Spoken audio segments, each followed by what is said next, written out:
Kasi nga, agree ako sa sinabi rito ni Coach Rek. At ang ating MVP, syempre, sino pa ba kundi ang nag-secure ng Baron? Mawawala na eh. Mawawala na eh, kakainin na ng Isel eh. Oo, pero sabi niya, hindi. Amin to. Amin. 3-0 and 5, untouched in the backline.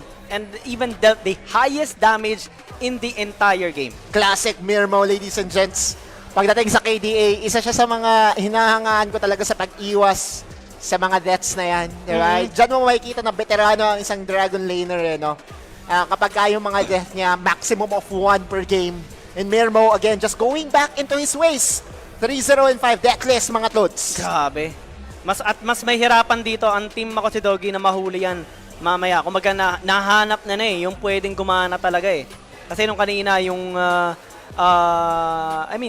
the previous game was a little bit okay, medyo may inconsistency na tayo nakikita. Actually, 'di ba yung Zaya niya na yung mid game naging power naging early game, 'di ba? Yung late game naging mid game para sa kanya. Actually, malakas talaga to, man. Naniniwala talaga ako na sa dulo ng lahat, kahit Team Rebenga ang pangalan niyan, si Mirmo pa rin talaga ang inaasahan niya na magdadala sa kanya sa Grand Finals kasi every single time na umabot ng late game, meron kang pwedeng asahan na ang pangalan ay Mirmo. Oo. Nakakamiss ka kasi dati, di ba, meron siyang team on Wild Rift na Team Mirmo. Yung naging analyst ng G2 Blacklist, yung iba mga player, sila Wura. Yeah, yung shoutout sa mga dating katim ni Mirmo. At syempre, yung sa mga nakatim niya sa Naos, di ba? Shoutout na rin natin sila Mitsura, sila Calm, si Poging Rafe na naging si Floor, si Zaupi. Ay, namimiss ko na ang esports na yung pagsayaw ni Zaupi tuwing nananalo sila. Si Fate, di ba? Yung naging jungle. And again, for now, esports, even their coach yan. Yung shoutout kay paring Lucid. But yeah, that's game number 2. And hindi pa tayo tapos. Kasi best of 5. We look into the highlights dito. Grabe yung performance na pinakita sa atin ngayon. Ang question lang na naiisip ko na ngayon, ano kaya ang magiging strat ngayon ng team ako si Doggy? Kasi syempre may time muna sila magpahinga, mag-time sila para mag-usap, mag-time sila para mag-re-strategize ng approach nila para at least masubukan nilang makabawi sa series na ito. It's a long journey for them. In this highlight, nakita tayo ng sobrang dami mga laban talaga. Yung charm ni Dogs talaga, pre. Dogs, no? Diretsong-diretso sa puso ni Sugit. At ito yung super close call na nangyari. Ilan yung buhay niya? 2-7. True shot barrage ba yun? True shot barrage pala yun? Ala ka, boy!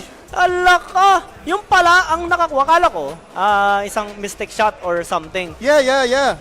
True shot barrage pala ang umagaw sa Baron. Parang isang drive. Yun ang literal na drive too. May kasabay pang thank you. Angas. Matindi. But props to Doggy as well. Actually, yung Ari performance ngayon is actually much better. Yeah. For the Ari ni Boss Dogs, hindi ko alam kung imimim pa nila after that performance because he had really very good catches on the charm. Pero again, para tulungan tayo dito, Giyang, ay syempre, yung makabaagong desk na. Eliza ay nandito, yung panel niya ay ready na i-breakdown ang laban na ito. So itapon na muna natin to sa ating host na si Eliza. Alright. Amin na itong microphone. Lobat yung isa nating mic, guys. Ito, lobat na siya.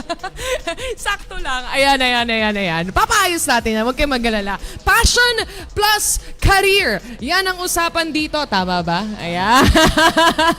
Kasama ko na ang isa sa mga guests natin. Pero outside it, meron pa tayong ibang makakasama dito, guys. Kaya pakilala na natin sila. Ito.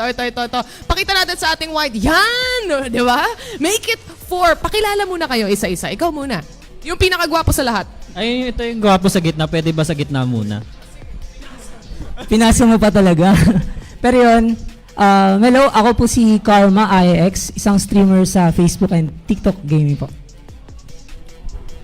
Yes, ako naman si Sky by the way, streamer ng TikTok and Facebook din. Hello guys, ako si Benz, nakikisaya lang dito. What's up? Ayun na, naputol pa ata. Ayun, Egg-Postor, caster and podcast host, gamer din as well. Ay, nagkakas pala to si Idol eh. Baka next week palitan mo na ako dito ha. Grabe naman.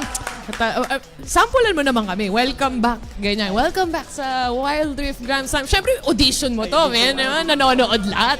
Diba? Nanonood lahat. Introhan mo maganda. Paano bang intro gusto nyo? Kaya mo na yan. Malaki ka na. Sige, welcome Ano? to Ay. Wild Rift Grand Slam. Oh, welcome natin yung ano, no? Wait lang, take 2 tayo, take 2. So, welcome again to Wild Rift Grand Slam. So, napakantindi yung laban kanina, ladies and gents, no? Team Rebenga versus Team, Team Doggy. Nakita natin yung napakalupit na gameplays and others, like, skills na pinakita nila, no? So, talagang well-deserved for the Team Rebenga to win this game.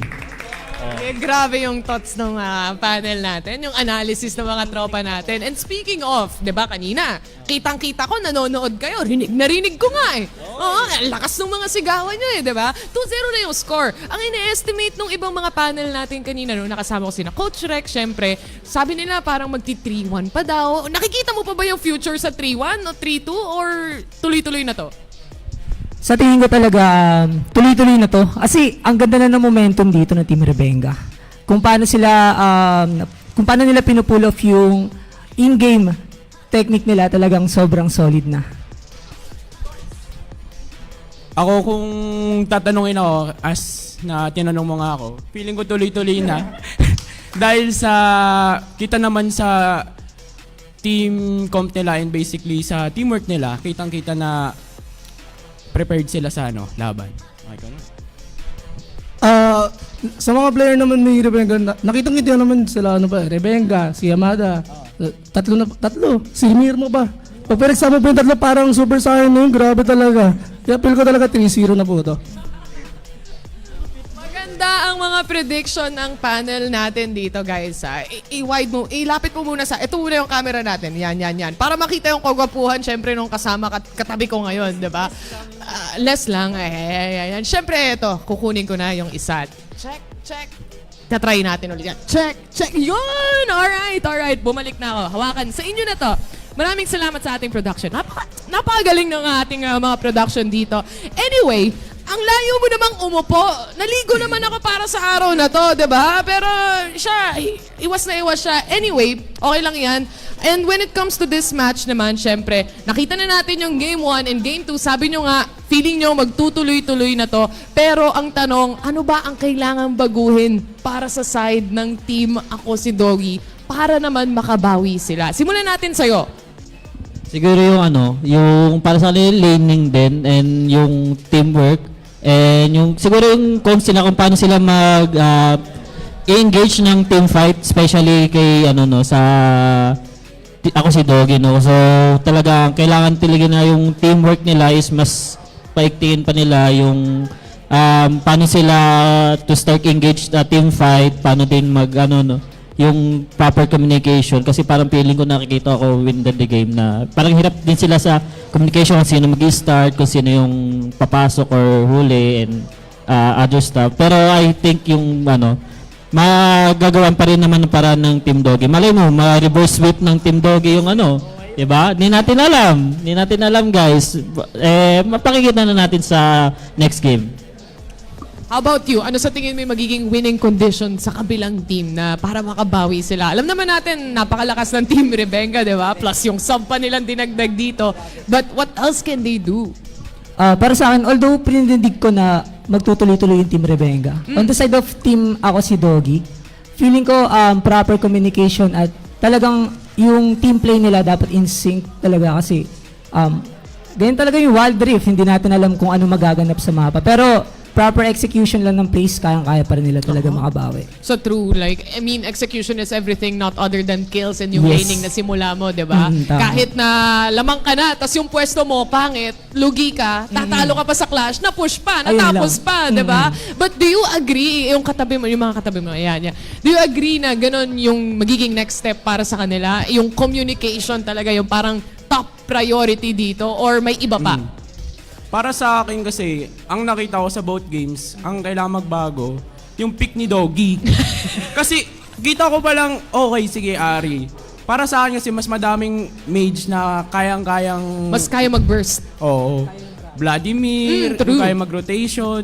Yung ganun, kasi nakikita ko naman, okay, paminsan-minsan tumatama yung charm, pero kita ko din hindi tumatama kung minsan.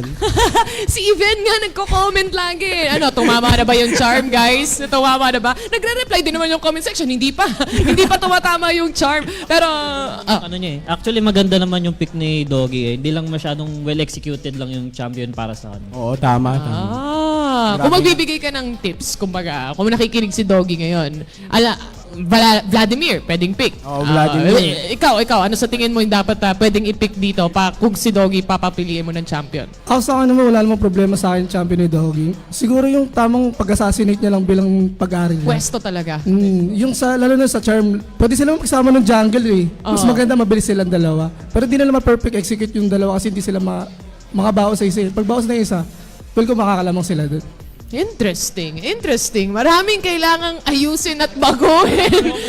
Sobrang dami daw according sa ating mga panelists dito. Pero I think ang pinaka-importante dyan, nag-e-enjoy sila. Yan, di ba? Kasi kung mas nag-e-enjoy ka, at least walang pressure na makikita dito. So, when it comes to pressure, syempre, 2-0 na ang score natin dito, ladies and gents. And isa na lang, posibleng makakita na tayo ng isang grand finalist natin pagdating sa Glam Slam. But right now, guys, pupunta muna tayo sa very short break, di ba? Pag kung magbe-break ka, magbibigay ka ng break, paano? Paano ba mag-break? Ano ba? Oh, legends against like others. Paano ba to? Ayun, hello guys. Don't go away. We will go back for more exciting and ano ba? Joke lang. Tama na yan. Magbabalik ulit ang Glam Slam Wild Rift, ladies and gents. Don't go away. We're gonna be right back. Go deep to understand the state of the world or where things are for certain characters. So we wanted to find a way to bring them along on the journey without distracting what they normally do in their core gameplay. And that's why we wanted to package these 3 Shadow Isle characters in particular who have relationships with each other and find a way to bridge how they're all being released together in a way that feels natural and cool to players. I hope what players like about it is that we've kind of hit it on several layers. So if you're one who just want to kind of passively be immersed, there's a lot of things for you that are just more like it's a vibe. But if you really want to go deep with it, you can experience Callista's story, the in-game illustrations, the comic, and just get exposed to it in that way. And just as you obtain a character and play games with that character, you'll get a little more background about why it is as you're playing the game week to week. And if you want to go deeper, you can go back and read the novel. Yeah, exactly. Yeah. And if you've already read the novel, well, then you're kind of seeing it in a different angle because a lot of the stuff we're bringing to the table hasn't necessarily been shown in illustration form. See, that's something I love too, that it's like you have this novel, but players are going to see it now. Because before, I mean, I love reading, right? It's an imagination thing, but it's also really fun to actually have the visuals, have the audio, and have the full experience. So I think that's going to be really cool. Callista, Spear of the Argent Throne, forswore the life of a princess and vowed to guard her uncle. Again, we have this story, right? We have this ruination story. We have this story about the Ruin King. And we've been realizing it over the years in several different ways, but I think where it really came together so that players could understand like the characters, how they're related in the universe, was in the novel. And so much of this this like thematic moment is going to be drawing inspiration from the novel. But I think the best person to talk about the novel is probably Ant. Thanks, folks. Hi, everybody. I'm Anthony. I'm a senior principal writer here at Riot. I work in the R&D space on the Riot MMO, and I was the author of the book Ruination. So I started at Riot about 10 years ago, and the first project I worked on was a new champion who at the time was under the code name Spectral Legionnaire. This was the character that turned into Callista. So creating a champion is a really collaborative experience. It's coming together between like different disciplines like design, audio, visual art, and writing, and together we create the character of Callista. So understanding how Callista acts and how she feels will inform how she moves in-game, her abilities in-game, how she fights, how she throws her spears, all these kind of things together. And while we'd already worked out the backstory for Callista, just in a loose form, we needed to know a lot more detail when you're going into a big story like a book. But one of the things that was really exciting was there were some other teams at Riot that had started to work in a similar kind of space. And this gave us a chance to really collaborate closely with those teams. So one of the things that was really exciting for me with writing Ruination was to really understand who these characters were in life and their frame of mind and their perspective and their choices, which informed what they became after they died. So one of the examples for that is Callista herself. So in life, she was a deeply honorable character, but she was horribly betrayed. So after she died, she kind of became obsessed with those betrayals and seeking vengeance. So with Viego, we know Viego in games being this dark, sinister, scary kind of character, but the book was a great opportunity to dive into his backstory and understand who he was before he became that. And there's an essential tragedy with Viego in that he could have actually been a great leader if he was given the right support, and he just wasn't. He's not quite like a character like Thresh, who's just a straight-out villain and would have been a villain no matter how he turned out. Viego was one who was very much a product of his upbringing. He was very privileged and he was raised as being quite a selfish character. And unfortunately, that's the sort of route that he took. Okay, with that, I'm going to throw it back to you, Paul and Laura. And just to say, I'm really excited to see these characters. I want to play them in Wild Rift. I can't wait. The story is absolutely critical to the experience overall. We wanted to make sure we had a list of really cool game experiences that draw from it. So starting with the metagame experience, right, where you will play missions week to week and kind of understand a little bit more insight into the different champions, Callista in particular, and you'll earn her visual novel. More Callista for me. There you go. Bring it. Her little comic pieces, so you're going to get to see Callista in a different light than you have before. And so we have our PvE mode, Final Stand, where you get to play Callista's last moment right around her betrayal by Hecarim and the Iron Order, and so really get to see why she becomes the Spear of Vengeance after that.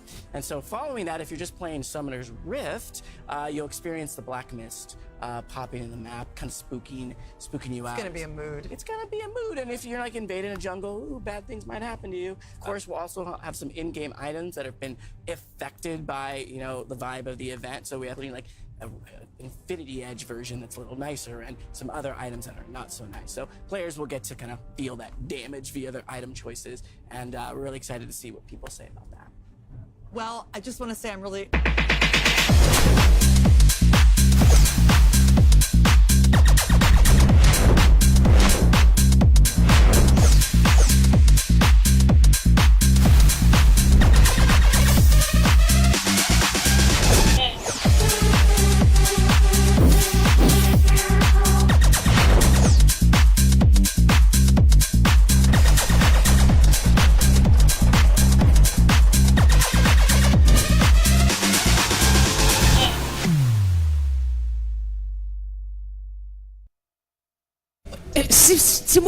Simula na guys.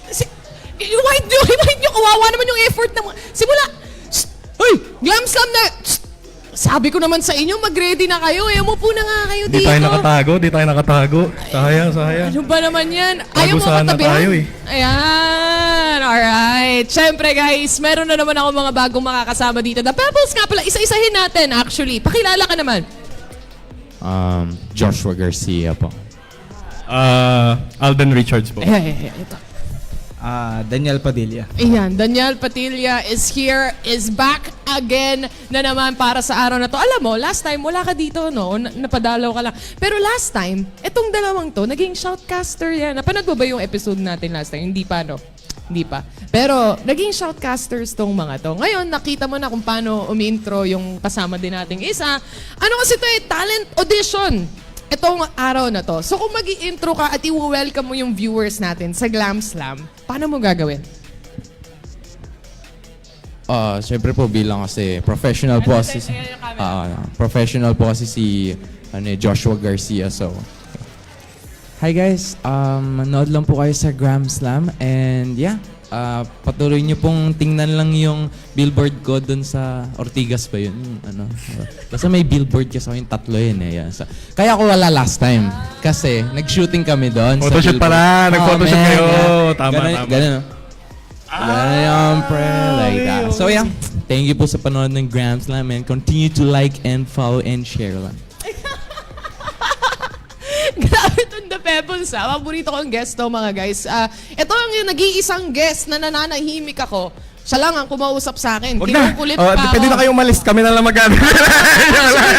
Mga ako dito ng trabaho talaga eh. Siya lang ang kumausap sa akin at naglakas ng loob. Anyway, eto na guys. Kanina nanonood kayo. Kanina maingay din kayo. Kanina sumisigaw din kayo. Opo. Ngayon, ano nangyayari during that time? Ano yung nasa isip nyo nung nakikita nyo yung mga clashes, yung mga baron, yung Ay, mga, talaga naman. yung mga dragon? Talaga Sige, naman. ikaw muna. Grabe yung ano, yung... Di ba, Zeri? Akala niya, Baron. Oh, sige. Oh, Zeri ka. Oh, Kunwari, di Zeri sila- ka. Oh, si Zeri. Baron, wala na. Niraratot. Niraratot. Eh, si Mirmo. Okay, nag-ulti. Oh. Nakuha! At patay! Hala! Hala! Patay! Napatay si Little Bambi! Namatay! Grabe yun. Grabe yung Baron na yun, pre. Solid. Pwede ba ako sumama sa usapan nyo? Pwede. Sige daw, pwede daw po. Pwede na. Kung interviewin mo, ano tatanong mo? Kamusta ka naman po? Hindi, kasi kakamustahin mo eh. Kasi napapagod eh, yung tao eh. Sorry. Nadala yung emosyon. Nadala ng emosyon, Diyos ko. Okay naman ako. Ang tanong, yung mga naglalaro, okay pa ba? Kasi balita ko, may statement sila. Parang PR lang. Ikaw, Joshua Garcia, syempre, sanay ka na sa mga PR statement, di ba? Ito ang sabi ni Supremo. Ano lang, pababalikin ko si Lolo Rebs sa panahon ng mga dinosaur. Papabalikin niya si Lolo Rebs sa... Grabe yun! Akala ko wala pang dinosaur, nandito na si Lolo Rebs. Doon pa lang pala siya. Siya yung nauna, no? Siya yung una. Yan ang sabi ni Supremo. Naniniwala ka sa sinabi ni Supremo? O ambalang to? Knowing Supremo, feel ko, sinabi niya talaga yun eh. Oo, feeling ko din eh. Nasa Feeling ko dinosaur din eh. talaga. Kasi yan si Supremo, trinastok din ako niyan nung kami. Nung kami naglaban eh. Nasa photoshoot kasi ako Grabe nun si eh, Supremo sorry. bang trastok. Eh, yung trinastok niya ba? Sumagot ba? Wala. Tingnan natin. May sagot ba yung tinrush talk dito? Wala pa. No? Wala pang sagot. Walang sagot.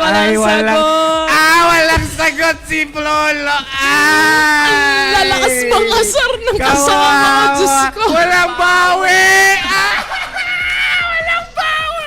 Kung ako yun, babawi ako doon. Walang bawi, no? Pero alam mo kung ano ang bawi niya? Ano? Panalo. Kung iiyak sila, paano iiyak? Pakita mo. Ganyan.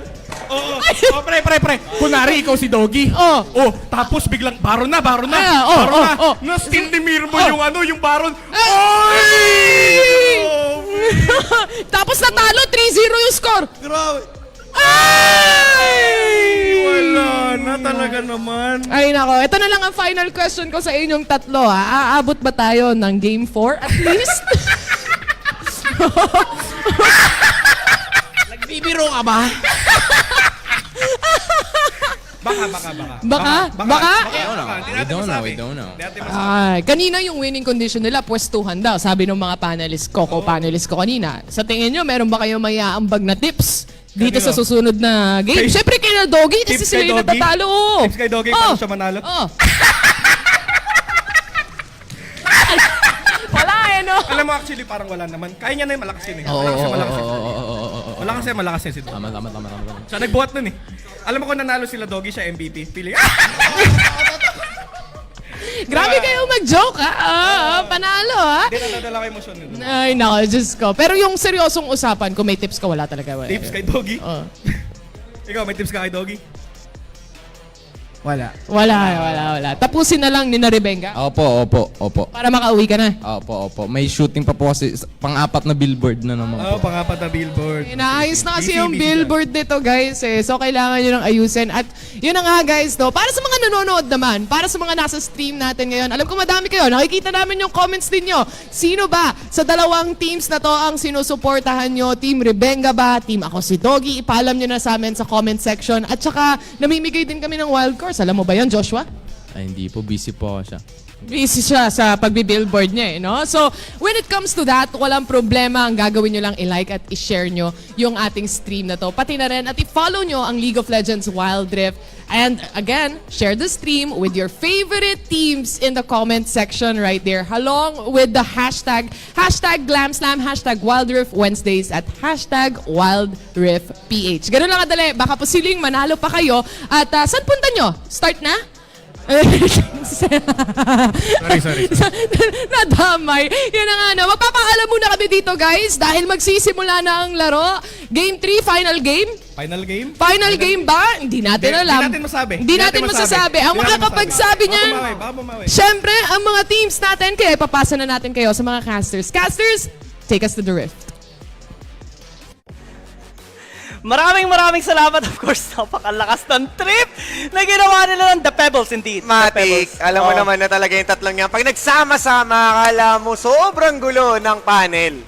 Magulo. At yun nga ang tindi talaga gumawa ng mga banters dito ng The Pebbles. Pero may isang katanungan tayo kasi, Osiris.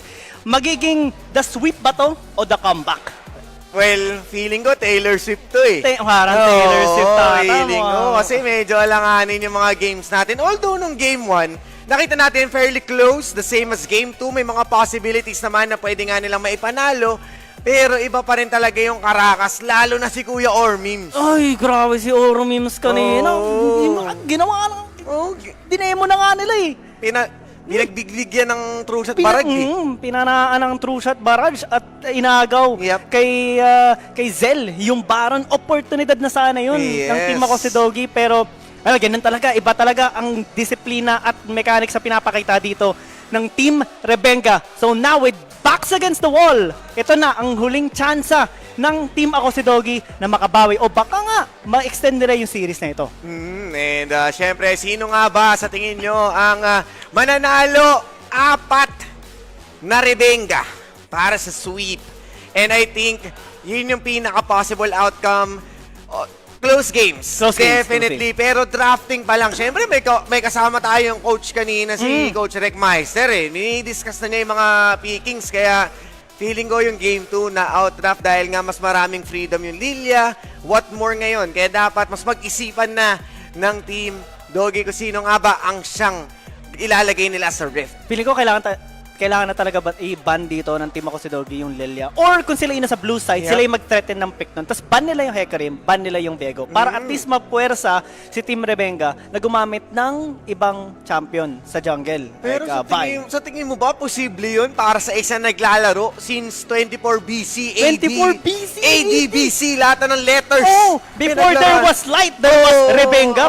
Bago sumabog ang Milky Way, bago nagkaroon ng universe, si Rebenga. Yung unang nagpasabog. Katabi niya si The Creator. The Creator. And dito mo ilagay the yan. original. Oo. Kaya ngayon, sino nga ba ang kanilang ilalagay? At sinimulan na kaagad mga targeted bans from Shen. At kung hindi ako nagkakamali, si Nakali, right? Mukhang team ako si Doggy ang nasa blue side ngayon kasi nakikita natin yung camera sila na andyan and Akali is mostly prioritized towards Yamada dahil sa kanyang prowess yung kalaban nga nila si Team Wreckmeister. Pero Hecarim, so sila ngayon yung pwede mag-threaten ng Lilia kung sakali. Or the Viego. I mean, Supremo was really good a while ago. Yeah, yun nga no? Pwede nila ilabas kaagad yan. Pero kung papansinin mo, iba yung binibigay nilang emphasis ngayon sa ating jungle. Dahil nga alam din natin yung Shen ever since din ng WRL, nakikita na natin yan eh, na gina-jungle talaga ng China. So may possible technique din dyan. And can be also a support, a top lane, napaka-flexible talaga. At yun na nga yung hinahanap mo kanina, Sir Guy, ang binanda kagad nila ang Lilia. So back to standard na tayo, binan na rin yung Viego. What is gonna be the first pick here ng team ako si Doggy? Kasi marami naman sila mga options dito. Pwede silang mag-bank in kay Newspay, the first pick na nila kaagad yung Irelia niya kasi sobrang comfort pick naman niya yun. Pwede nga yan. Ang daming openings, ang daming mong pwedeng i-priority. At syempre, doon pa rin talaga ang pupuntahan natin, Avarus, para dito ay ako si Doggy.